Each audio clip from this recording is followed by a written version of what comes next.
why not me? This could happen to anyone. I think that's like a really scary thing to accept, even for someone who like appears like they did everything right, quote unquote. Your life can change in an instant.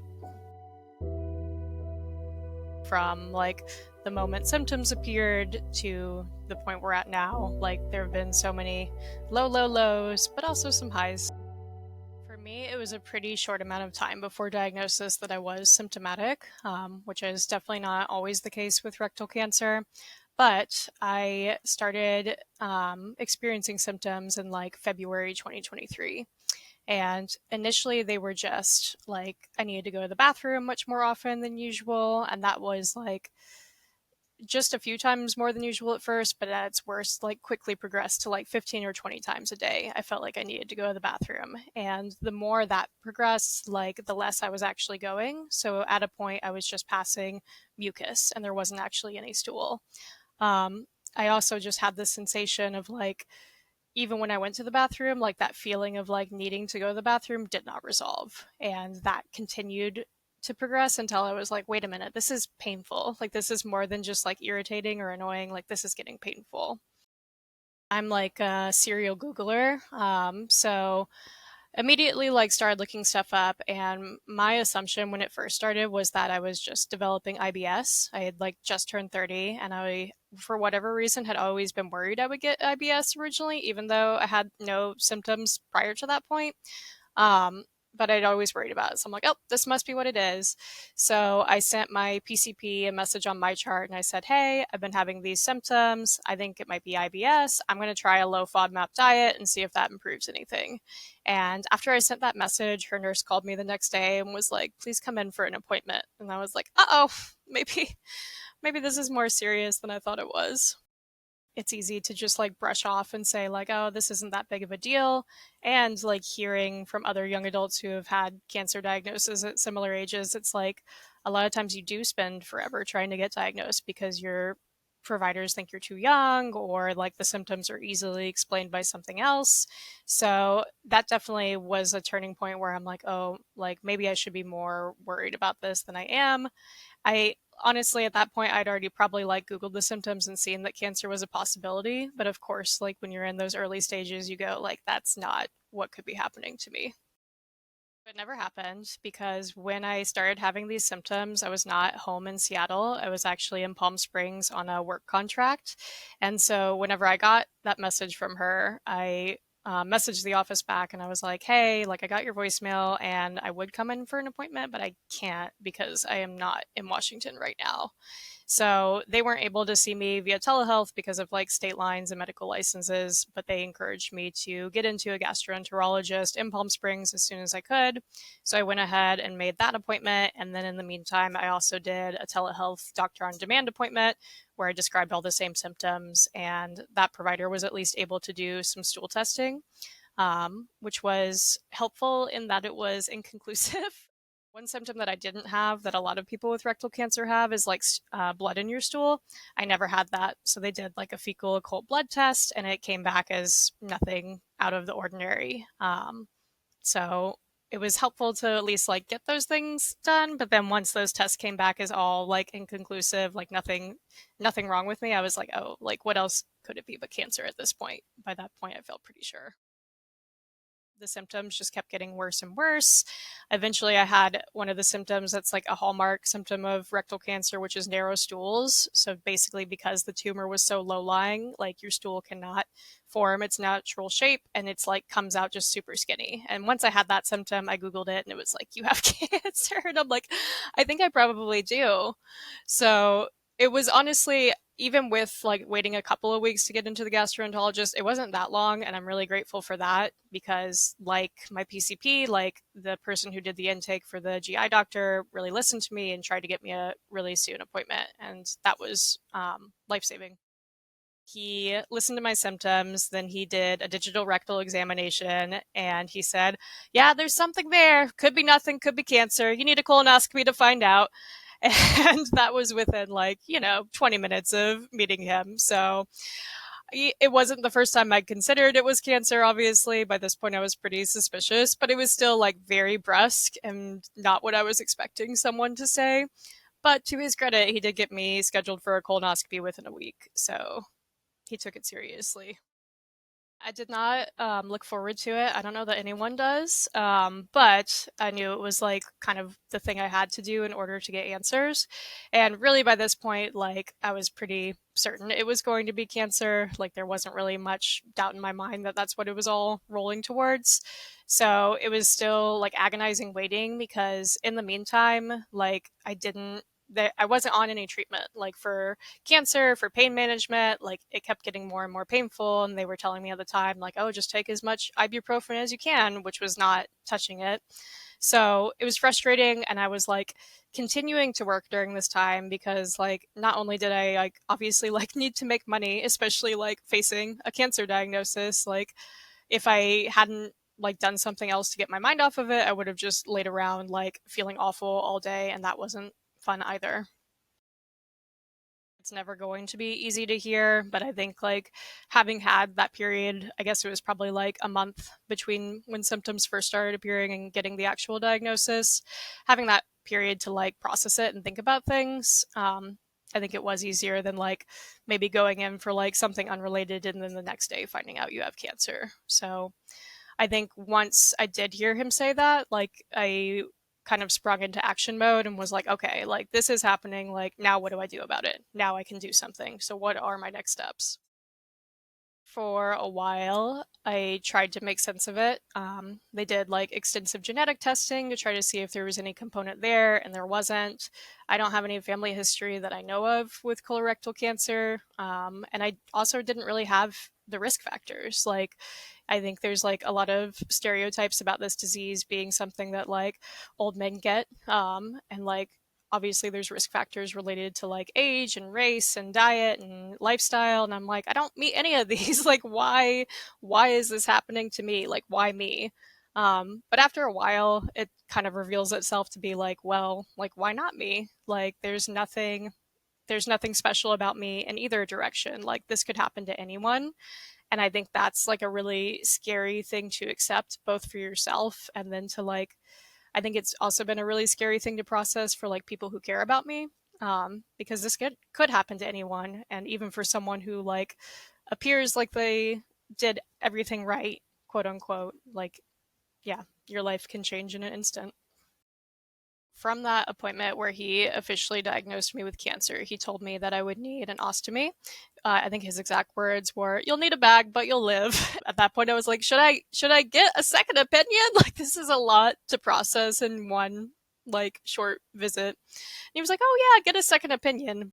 It was like mid March when I got diagnosed, and I started like doing all the things I needed to do after diagnosis. I made an appointment to get a CT scan so they could do like the appropriate staging. I had gotten a referral for an actual oncologist because the person who diagnosed it was a gastroenterologist. He also gave me the number for the one colorectal surgeon in the entire Coachella Valley and was like, "This will be the guy." And I think it's at that point I was like, maybe I should not start treatment in Palm Springs. Like maybe I need to go back to Seattle and be in a bigger city with more access to different healthcare providers. All the while this was happening, like my symptoms were getting worse and worse. They had like temporarily kind of felt a little bit better because of the colonoscopy. Like everything got cleared out before the colonoscopy, but after the colonoscopy, they really didn't give me any like treatment. They like suggested that I take Benefiber or Miralax, but other than that, like they were like, just go back to like the way you were eating before. Like take ibuprofen if you need it, and that really wasn't cutting it. So I was getting more and more constipated. The tumor itself was getting more and more painful, and I felt like something was going to come to a head sooner rather than later. And I felt like if I went to the ER, they would probably admit me and they would probably want to go ahead and give me an ostomy, whether it was permanent or not at that point. Like I was anticipating that this was going to be one of the things they would want to do. And I knew after a while that I was like, I don't want to get an emergency ostomy surgery in Palm Springs. Like I need to start making my way back home. We drove a car to Palm Springs from Seattle originally. So it was me, my partner, and our cat Lunchbox at the time. We just had one. And we had like considered just flying me back to Seattle and him driving the car home from Palm Springs. But I also felt so awful at this point that it became like, we need to leave tonight and we need to try to get to a bigger hospital system and admit me through the ER. So I had a friend, I have several friends actually in the Bay Area in San Francisco because we used to live there. And I was like, I would love to just be able to like make it there and I will go to their ER. And like, I know that's a hospital that has a good reputation for cancer. We were able to make it to San Francisco. And that's where I actually got the ostomy surgery. They admitted me right away. And yeah, they felt very bad for me. They were frustrated that I had not been provided with like any real like pain medication before that point, and they took care of that right away. And then they went over a few treatment options, but basically were like, yeah, I think it's time to like go ahead and get an ostomy surgery. And I got one the next morning. Waking up from the surgery, I don't know. I think I've just felt like grateful, like I was not in pain. I did not wake up in pain, and yeah, I think a lot of it was just like it is pretty like, I don't know, gruesome to look at first because it's like this red, like it looks like a red wound on your body. And I think that was like a little hard to process at first, but at the same time, I was just so grateful to be feeling better that I didn't really care too much what it looked like. Honestly, even before we started the drive to San Francisco, I had contacted Fred Hutch while I was in Palm Springs, and I was like, "Hey, like this is happening. Like I'm trying to get up there. Like, would it be possible to establish care?" And so Fred Hutch had already done some of the intake process, and by the time I was like in San Francisco, having had the surgery, they had appointments for me. It was a big change, and I was really grateful for it. Like from the very first visit, like it, yeah, noticeable differences. So the fact that they were able to get me in as soon as they were, like they got me in for an MRI, a meeting with my general oncologist, a meeting with a radiation oncologist. They pretty much had a similar idea of how treatment would go compared to what the gastroenterologist told me, which is interesting. But they wanted to start with radiation, so 6 weeks of daily pelvic radiation. While I was doing that, they also wanted me to take a low dose chemo pill. And then after that was complete, they wanted me to do 4 months of chemo, so 8 sessions every 2 weeks. The response was good, but not great. So, what I was hoping from the beginning was that I would have like a total and complete response to chemo and radiation, which I think is what anyone hopes after like going through something like that. But the response was like steadily improving, but I still had an area where like the tumor was. It's an incredibly shitty feeling. I first was declared no evidence of disease in February 2024. So I'd had the surgery in December and they felt they had clear margins. They thought outcomes would be good, but they needed time for me to like get follow-up CT scans to like fully declare me no evidence of disease. But when I did get those scans and blood work in February, there was nothing there. So I was put on a surveillance schedule. They wanted me to come back in 6 months and do another round of scans and blood work. And from that point, I just tried to like live as much as I could. I went in for those regular surveillance scans in August 2024, felt fine. Did not expect to have cancer because I had been working out. I had been like doing all these things. Like I had no symptoms. And if I had not just like went to my regular like follow-up visit, like probably wouldn't have caught it because there was nothing I could have pointed to where I would have known that I was having a recurrence. It was overwhelming at first, especially in the face of just like not having had symptoms and feeling fine. Like it's very hard to process that not only was I having a recurrence, but it was stage 4. So we need to do chemo. So started on that, did 5 more sessions of chemo. The chemos that I originally did, like it was some of the same chemos, but slightly different like combinations. Chemo the second time around was so much worse. And yeah, I had to switch chemos like mid course of treatment. And then it got a little bit better. But yeah, honestly, the recurrence was like some of the worst days of having cancer for the whole thing that I had ever had. So it was hard.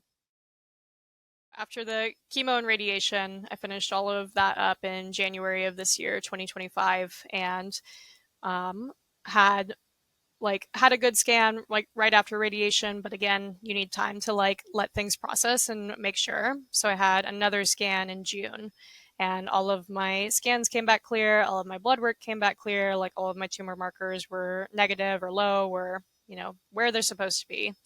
So now I'm on a much more frequent monitoring schedule. It's every 3 months instead of every 6 months, considering that the recurrence was already happening by the time I went to my first surveillance scan.